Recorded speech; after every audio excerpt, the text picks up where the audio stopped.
Hello students, welcome back to your math classes. कैसे हैं आप सभी बच्चे? आई होप आप सभी बच्चे बहुत अच्छे होंगे। सो स्टूडेंट्स, आज हम पढ़ने वाले हैं chapter number 10 which is practical geometry. तो प्रैक्टिकल ज्योमेट्री में हमें क्या पढ़ना होगा? तो ऑब्वियसली बात है, कुछ प्रैक्टिकल ही करना पड़ेगा। That's why the name is practical geometry. So just make sure कि जब मैं आपको इंस्ट्रक्शंस दे रही होंगी, so what you have to do, you have to follow my instructions. Okay, आपको साथ के साथ मेरी इंस्ट्रक्शंस फॉलो करनी है, जो आपको सारी चीजें समझ में आ जाए। सबसे पहले हम यहाँ पर देखेंगे कि किस तरीके से हम एक लाइन सेगमेंट ड्रॉ करते हैं, राइट। और लाइन सेगमेंट ड्रॉ करना आई थिंक सबसे इजी है। आपको एक पर्टिकुलर मेजरमेंट दी जाएगी और you have to just put your ruler on your page and just create a straight line, that's it for a line segment. ठीक है, आपको पॉइंट पता ही होंगे बच्चों के पॉइंट क्या होते हैं। It just a dot, a full stop भी कह लो आप। तो ये जो है आपका सिर्फ एक डॉट, ये आपका पॉइंट है। Let a line L and a point P not lying on line L are given. Take a point on a line L and join PQ। अब यहाँ पर आप क्या करोगे? आपने सबसे पहले एक स्ट्रेट लाइन ड्रॉ करी। आपका एक P पॉइंट था विच इज आउटसाइड, आपने उसे क्रिएट करा। But what you have to do, आपको इंटरसेक्ट नहीं करना, बट जस्ट कनेक्ट करना है। तो आपने यहाँ पे कनेक्ट करा, और जो आपने यहाँ पे कनेक्ट करी है लाइन, उसे आपने क्या लेबल करा? आपने उसे PQ लेबल कर दिया। ठीक है, with centre P and radius QR। QR आपका रेडियस होगा और सेंटर आपका P होगा। आपको एक आर्क लगानी है इंटरसेक्टिंग। पहले आपको Q को कंसीडर करना है। ठीक है, यहाँ पर with centre Q and some radius draw an arc which is intersect line L at R and PQ at S। तो यहाँ पर आप Q को सेंटर लोगे, एक आर्क लगाओगे, रेडियस आपका होगा, आपका खुद का कोई भी रैंडम, यहाँ पे आर्क लगाओगे। देन आप क्या करोगे? यहाँ पर आर्क लगाओगे, जिससे आपकी जो लाइन है PQ और L को इंटरसेक्ट करेगी। तो ये जो आर्क होगी ना, कुछ इस तरीके से क्रिएट होगी। तो ये दोनों पॉइंट से इंटरसेक्ट कर रही है। अब नेक्स्ट आप क्या करोगे कि आप P को सेंटर मानोगे और जो रेडियस QR है, इतना आप रेडियस कंसीडर करोगे और P से एक आर्क लगाओगे जो कि इंटरसेक्ट करेगी PQ को एट T पर।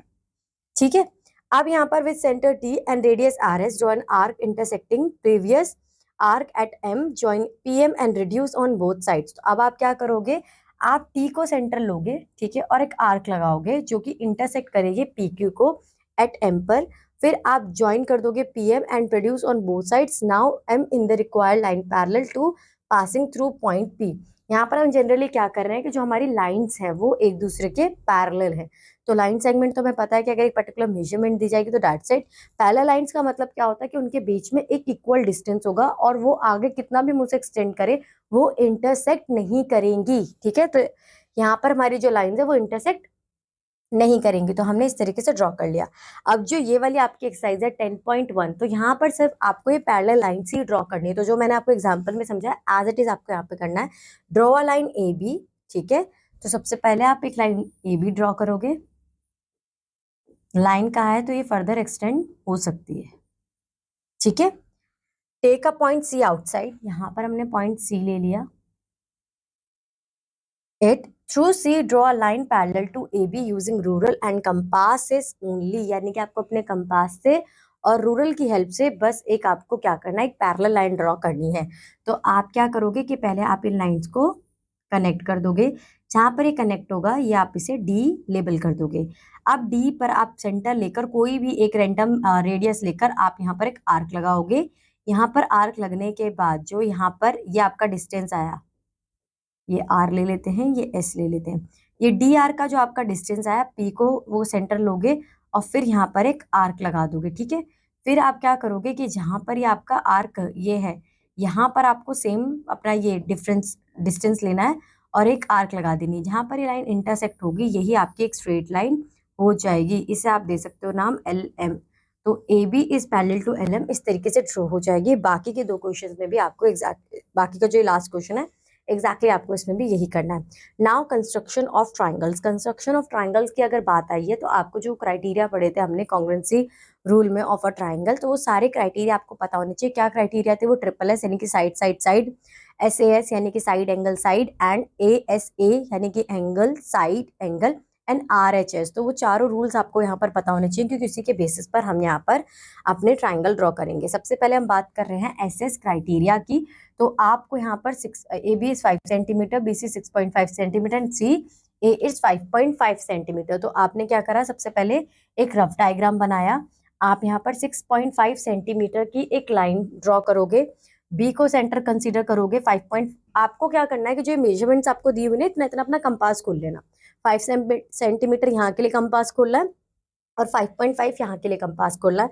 बी को सेंटर कंसीडर करा, एक आर्क लगा दी। सी को एक सेंटर करा और आर्क लगा दी। जहां पर ये आर्क आपके इंटरसेक्ट होंगे आप दोनों पॉइंट्स को कनेक्ट कर दोगे तो ट्रिपल एस में तो आपका इस तरीके से आपका ट्राइंगल बन जाएगा। Now construction of triangle when the length of two of its sides and an included angle are known, यानी कि SAS यहाँ पर अब आपके पास दो साइड्स होंगी और एक एंगल होगा। तो आप क्या करोगे, आप सबसे पहले अपना बेस ड्रॉ करोगे विच इज 5 सेंटीमीटर। 5 सेंटीमीटर पर आप यहाँ पर 60 डिग्री का एंगल, आपके पास प्रोटेक्टर होगा ना बच्चों, उसकी हेल्प से आपको पता चल जाएगा कि 60 डिग्री का एंगल कहाँ पर होगा। अब ये 60 डिग्री के एंगल को आपको ये लाइन अपनी फर्दर एक्सटेंड कर लेनी है। अब बी को सेंटर लेकर 4.5 सेंटीमीटर आपको अपना कंपास ओपन करना है, यहाँ पर एक आर्क लगानी है और फर्दर वो यहाँ से कनेक्ट कर देना है। इस तरीके से आपका ड्रॉ हो जाएगा। ठीक है, construction of a right triangle when it's hypotenuse and one side is given. तो एंगल है हमारे पास, एक हमारे पास BC है और एक हमारे पास हाइपोटेन्यूस है। तो हम क्या करेंगे, सबसे पहले बेस ड्रॉ करेंगे विच इज 4 सेंटीमीटर। ये आपका रफ डायग्राम है। ठीक है, 4 सेंटीमीटर ड्रॉ करने के बाद ये आपको पता है कि हमारा राइट एंगल ट्राइंगल में क्या होता है, एक 90 डिग्री का एंगल होता है। तो ये आपकी पूरी चॉइस है कि आप यहाँ तो प्रोटेक्टर की हेल्प लेकर भी ड्रॉ कर सकते हो। बाकी 90 डिग्री के लिए आप क्या करोगे कि एक आर्क लगा लोगे यहाँ पर। ठीक है, और यहाँ पर जहां पर आपकी आर्क इंटरसेक्ट करेगी यहाँ से उसे फर्दर क्रिएट कर दोगे और सी से कनेक्ट कर दोगे, ये आपका राइट एंगल ट्राइंगल बन जाएगा। Now construct an equilateral triangle of side 5 centimetre. तो 5 सेंटीमीटर का बेस ड्रॉ करो, 5 सेंटीमीटर कंपास अपना ओपन करो। यहाँ पर आपको पॉइंट रखना है, आर्क लगा देनी है। यहाँ पर आपको सेंटर लेना है, आर्क को आर्क लगा देनी है। जहां पर दो ये इंटरसेक्ट करेंगे वहां से इन्हें कनेक्ट कर देना है। ठीक है, अब ये जो साइड्स के आपके एग्जांपल दिए हो ये भी आपको एज इट इज यहीं पर ऐसे ही करना है। Now construct a triangle PQR in which QR is 6 centimetre, PQ is 5 centimetre and Q is 90 degree. तो जहां पर 90 डिग्री आ जाएगा बच्चों, ये सेल्फ अंडरस्टूड है कि वो कौन सा ट्राइंगल हो जाएगा, RHS, राइट एंगल ट्राइंगल। तो यहाँ पर आप क्या करोगे, यहाँ पर आप सबसे पहले अपना बेस लोगे, बेस के बाद क्यू को सेंटर लेकर एक आर्क लगा दोगे फॉर 90 डिग्री एंगल। प्रोटेक्टर की हेल्प से आप इजीली मेजर कर सकते हो। जहां पर ये लाइन, अब आपको क्या करना है कि जब आपने ये लाइन क्रिएट करी तो अब ये आपका 90 डिग्री का एंगल बन चुका है। उसके बाद आपको कुछ नहीं करना है, क्यू को सेंटर लेते हुए 5 सेंटीमीटर की आर्क लगा देनी है और उसके बाद जहां पर ये आर्क कनेक्ट करेगी फर्दर इसे आर से ज्वाइंट आपको कर देना है। तो इस तरीके से आप ये ड्रॉ कर सकते हो।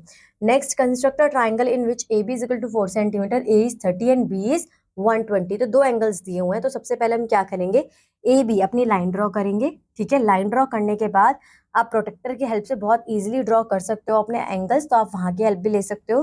ठीक है, क्योंकि यहाँ पर आपको एंगल ड्रॉ करने के लिए बोला है, सिर्फ आपको इंस्ट्रक्शंस नहीं दी कि आपको यहाँ आर्क लगानी है वहां आर्क लगानी है। तो आप प्रोटेक्टर की हेल्प से अपने यहाँ पर बना दोगे। दूसरा आप ये भी कर सकते हो, जब आपके यहाँ पे आर्क लगेगी तो जहां पर ये आपके दोनों साइड्स इंटरसेक्ट करेंगी ये आप इस तरीके से ने कनेक्ट कर दोगे। ठीक है, दूसरा बच्चे पूरा प्रॉपर फॉर्मेट होता है कि आपको ये भी बताया जाता है कि आप 30 डिग्री और 120 डिग्री का एंगल कैसे बनाओगे without the help of a protractor, right. तो यहाँ पर दिखाया आपको उस तरीके से, बट वहाँ यहाँ पे इंस्ट्रक्शंस आपको वो नहीं दी गई, तो आप प्रोटेक्टर की हेल्प ले सकते हो। ठीक है, अब ये जो हमारी एक्सरसाइज है, जितने हमने डिफरेंट टाइप्स ऑफ ट्राइंगल्स यहाँ पे कंस्ट्रक्ट करे हैं वो यहाँ पर हम देखेंगे। तो construct a triangle XYZ in which XY is 3 centimetre, YZ is 4 centimetre, ZX is 4.5 centimetre. ये आपका हो गया। अब यहाँ पर आप बच्चों जनरली देखो, ये 4.5 सेंटीमीटर, ये 4 सेंटीमीटर और ये 3 सेंटीमीटर, इस तरीके से आपका ये डायग्राम बन जाएगा। आपको बस यहाँ पर आर्क लगाने, जो कि मैंने आपको SSS क्राइटेरिया में ऊपर एग्जांपल में समझाया है। ठीक है, आप इसे लेबल कर देना आपका XYZ, तो X एंड Y, तो X and Y and Z, तो और Z एंड X। थोड़ा सा यहाँ पे लेबलिंग का इशू आ रहा है कि किस तरीके से यहाँ पे अगर मैं ZY को करती हूँ ZY, तो यहाँ पर आपका XY नहीं हो पाएगा। तो आपको बेस जो है ना फिर वो कुछ और लेना पड़ेगा। ये 4.5 की जगह मैं ये ले लेती हूँ, ये 4 सेंटीमीटर हो जाएगा और ये 4.5 सेंटीमीटर हो जाएगा। Then XY is this, Y and Z in this and Z and X is this. तो इस तरीके से आप ये ड्रॉ कर दोगे।